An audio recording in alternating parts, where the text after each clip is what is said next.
Good afternoon and aloha, everybody. This is a pretty big one. This is episode 5 of the PC Gamer Show, where they're going to be covering PAX Prime 2014. This is the last video of that year from 9 years ago. So like the rest of them are going to be from 8 years ago, and I don't think I want to watch that. Like, they get progressively shorter as they go along. I looked at the playlist. Like, they drop from 30 to 20 to 16 to 15 to 14, and then they just stay there. They basically become shorts at that point. So this is the last PC Gamer Show that we're going to be watching until, like, I want to watch something else. So, without further ado, let's get right the heck into it.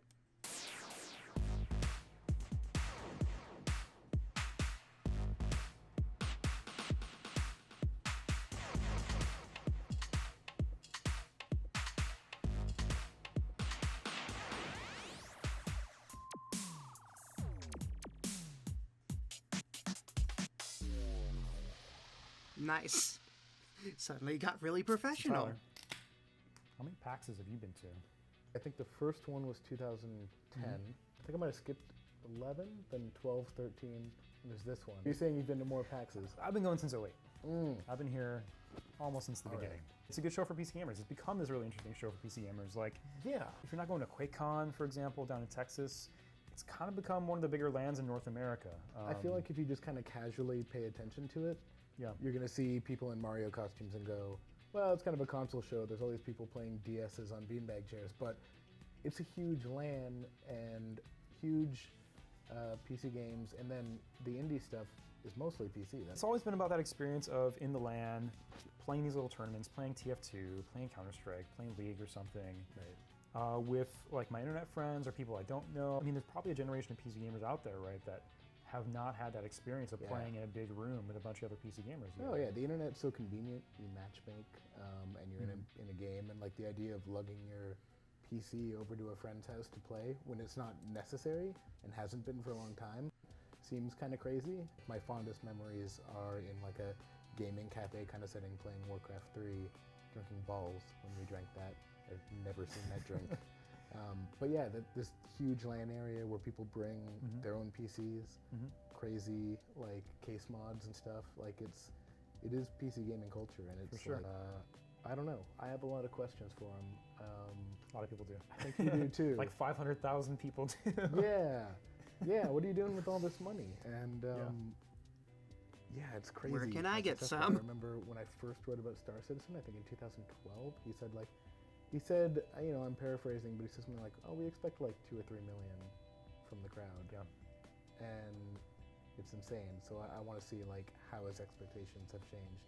And there's also like the Indie Mega Booth, you know, which is just this great, like really dense display of what's happening. It's like in that the most scene. important part of the show floor. Absolutely. Because it really represents the original spirit of PAX to me before sort of the EAs and Bethesdas and we're getting huge booths.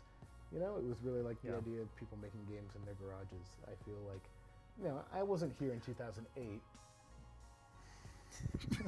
Well, I mean, what I love about the Indie Mega Booth is it feels like this you're wonderful old. bake sale, right? Like,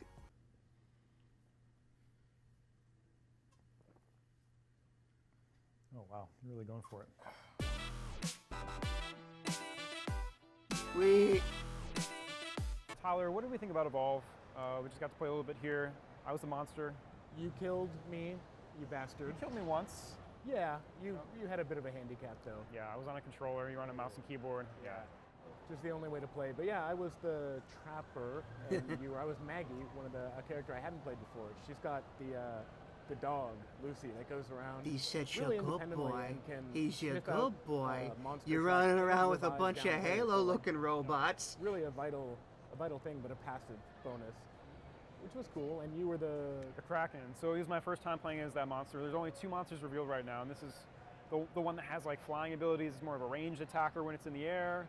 They pay him minimum wage. You have this mobile arena, right? You throw down and it makes this big thing around you, because I kept trapping you in it.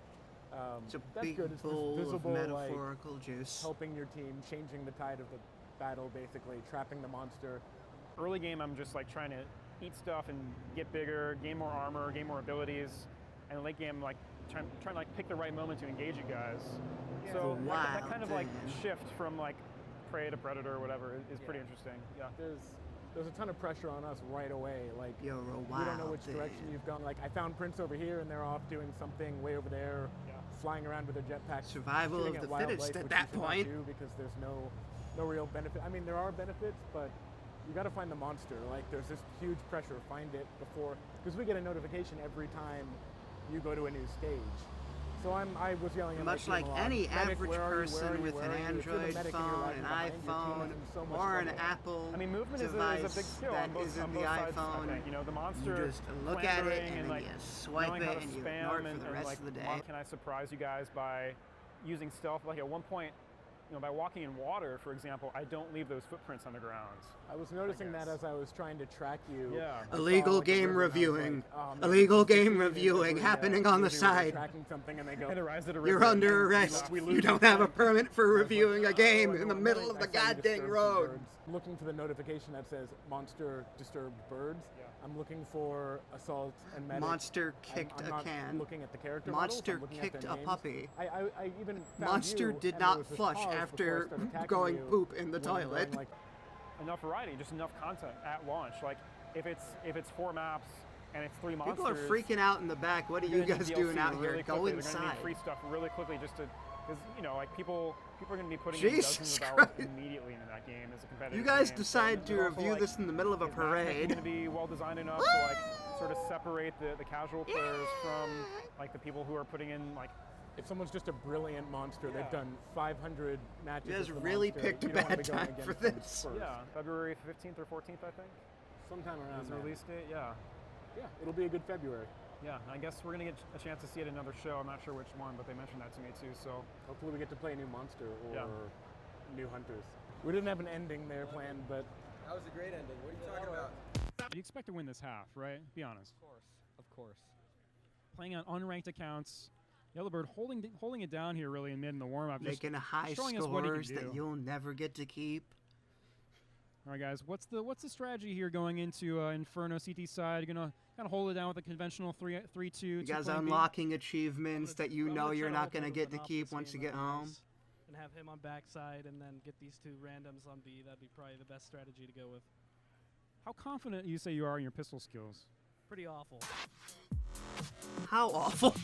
It was a pretty big presentation. We outlined what's going out in version 0.9 of Arena Commander. So the Arena Commander, which is sort of the space dogfighting part that people can play right now, is version 0.8, and that came out in June of this year. A year ago, have been totally redone, redesigned, upgraded to PBR, made much more modular and flexible. So it's a fairly big drop for all the backers. And then after that, we did a preview of something we're working on that I think everyone's pretty excited by, and I'm definitely excited by. It's the multi-crew ship combat, which is sort of the bigger ships. do we have to physically go to a station and get in?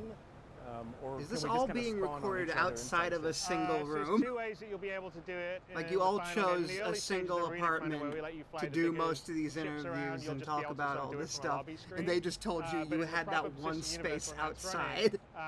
if your player character wants to fly on my ship, we have to be on the same planet, and I invite you into the ship and you get onto it. Out in space, I could invite my friends to sort of basically take over and Wait control a the minute, we've NPC, seen but that's this not in the same episode as 0 your at player character 83. being on my ship. So there's 2 ways to do it. So you can We're invite seeing your the friends, conclusion like, oh, I'm of gonna get into that. a fight. Hey, I'd love some assistance Wow. for you to run the gunner character, or they run the engineer character, and that's sort of more, I guess, I don't know, bad example would be like the Matrix style of, Agent Smith warping in and now you're in control of that person. I mean, you're talking about an update to Arena Commander, but what's the next big release where we're going to see something new? The people below are going to be even so something like confused. that. Especially Like that guy that now. was in the back. Well, the multi-crew, Shut up! Crew combat's Arena Commander 2.0. They're doing So our something current important. timeline is we're shooting to try and have Arena Commander 1.0 by October. Shut up! Hopefully we'll see No! if we can make it for a Citizen We're Con, which recording. is our sort of anniversary of the initial crowdfunding campaign, October 10th. If not, it'll be Shut pretty up! soon after that. something like a World of Tanks would have, but without the That persistent thing universe. just And that's looked going to like be in October, and then yeah, at the very that end thing of just October, we're going looks to like demo the in Matrix PAX of Australia, so we're here leadership from the back. PAX Prime, persistent universe part, so the planet side module to allow you to leave your hangar, go Are and we in visit a few heaven? places, and buy This and entire sell things in a shop and go to a goddamn game bar, and takes place in beyond heaven. that will be the first episode of Squadron 42, which The we're ground planning to does not release exist. sort of There midway is no next year. Earth. And that's a single-player campaign that's very much like a sort of Wing Commander style narrative set in the big sandbox that Star Citizen is. When you came and showed me that, where did you think you would be now? Did you think the scope would be like this with this much money raised and this many stretch goals, and you have ground combat and the persistent universe keeps growing? No. The simple answer is no. I had no. In fact, I had no when I stopped to think about it, I'm frigging pretty faith blown in away this by, project like, whatsoever. the- You have the you response and have support that we've freaking had surprised from me. I'm everybody gonna out there, fall so thank over you all on the the people floor out right there that now. have done that. In 2012 is now ballooned into something unmanageable. How do you manage those expectations, and do you think How do you manage that, the unmanageable? you know, There's a couple of things. One, since we're an online game, we're always constantly deploying builds and patches, so it's not the same as a sort of console title or an old school PC game. Everyone where is you had to watching. put it all on a disc and ship it out to the stores to get Everyone. it. So therefore, like, if you wanted to add these extra features, you couldn't ship until the extra features were in. So the way we look at it is like, if we say, okay, we're going to add this extra feature, we've said we will have in the game, but that doesn't mean that it's going to be today or tomorrow, or even when we say, okay, this is the basic functionality of Star Citizen, where you can go from planet to planet and trade and adventure around the universe. So I think We're gonna give you that's this in one the next aspect that 100 sort of counts years. as the feature creep, because essentially what we're You really better doing have is a good mapping health out plan. the sort of game Or health plan pipeline, in or this instance. the game feature. We're building this completely open, right? Like there's there's no like hiding it. We don't have a big PR like Sheen. It's not like a publisher that keeps it behind closed doors. I for repeat, 3 months.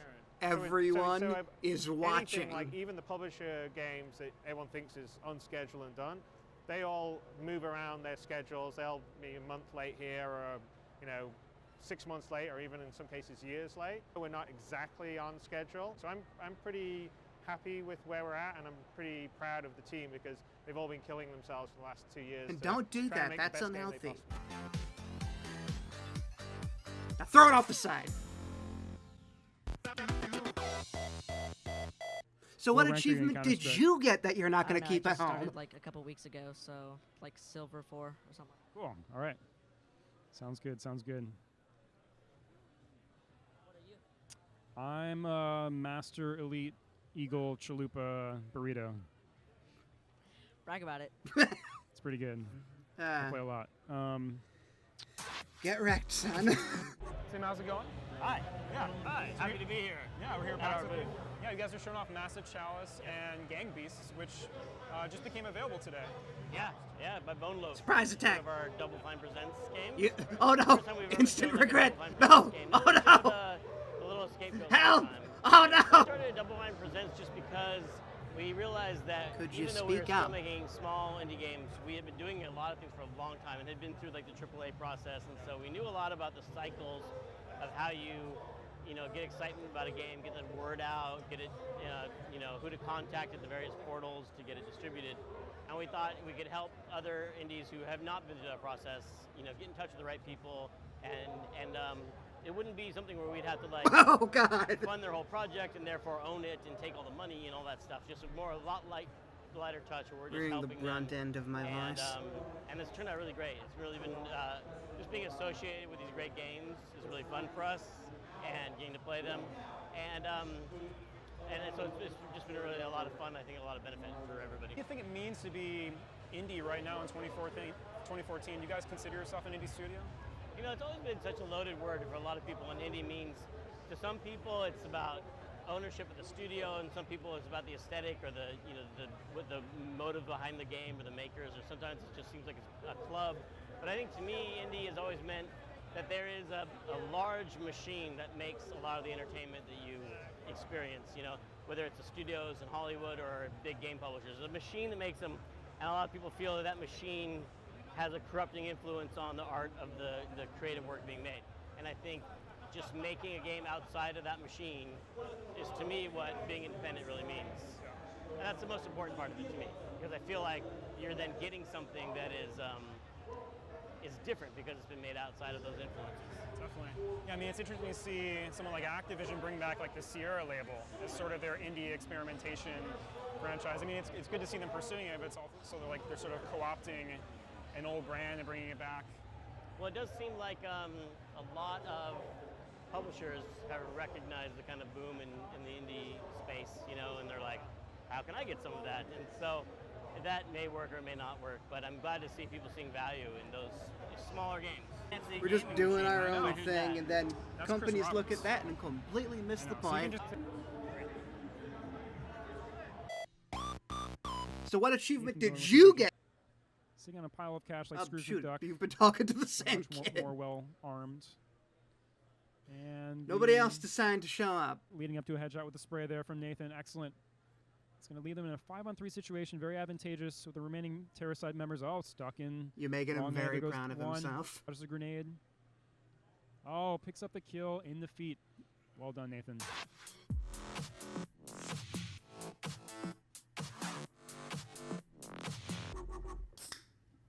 I love PAX. It's a lot of fun. It's also kind of weird though. Like video game conventions as a concept, like people waiting in lines to play video games that will be out in 2 months anyway or something. Yeah. Like, we've been doing this for 5 or 6 years, and we get access. I'm looking for something to talk about. Like, it's exciting. This has turned into a best of video. Fans, and that's exciting. I don't think we want to be too cynical about that. This is more about the event itself than me.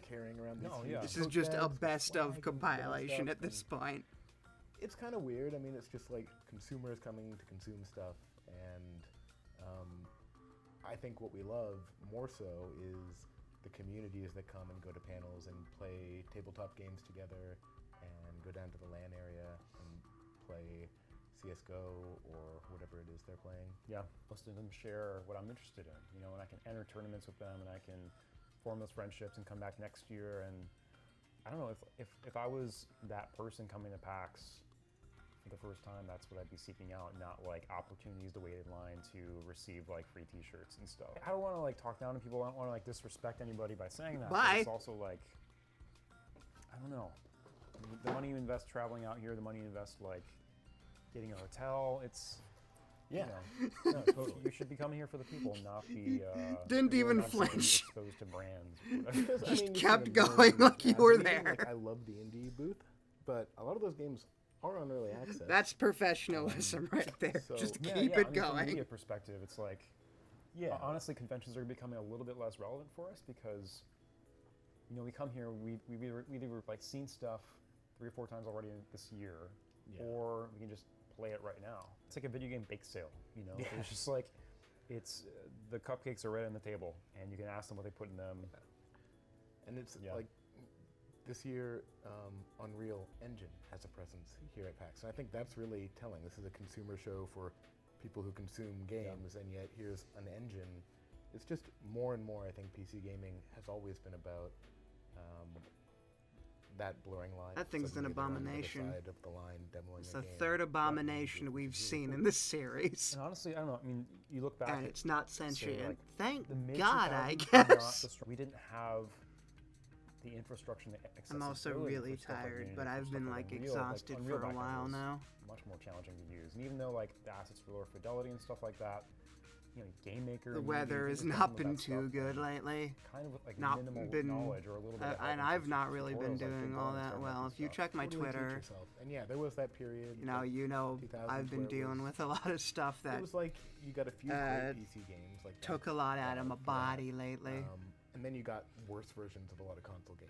If I was up to snuff, I'd probably be making way more jumps, but then again, Contact Valve. They are saying a lot of important stuff. It's not that easy. It's getting easier though, clearly, as far as, you know, Valve's process of deciding what goes on Steam. Like, there are so many games, we can't keep up with the number of games releasing.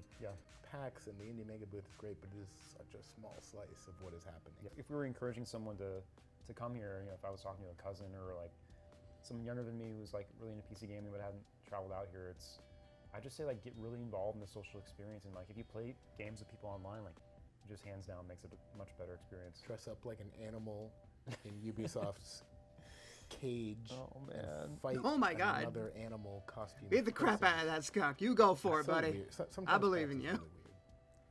That's probably one of the weirdest marketing.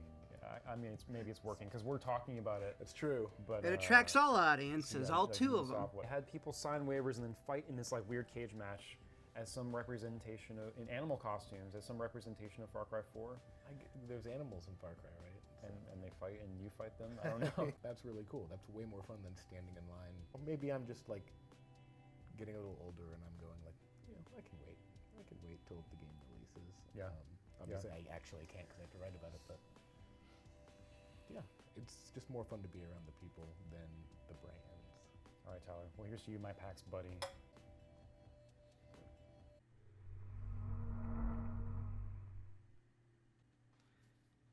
That was heavy. Jesus Christ. That was oh my. This is the last one that we're doing, and yeah, that was very good. It talked about a lot of really important stuff. And I'm not going to call it a downside that I couldn't make any jokes because that's a bit of a dickheaded move to insult something for not giving you an opportunity to make fun of it. And, I don't have that much respect for people who do that too. So, like, when I'm joking around, I'm just trying to provide my own 2 cents, and I couldn't really do that here because they already said everything.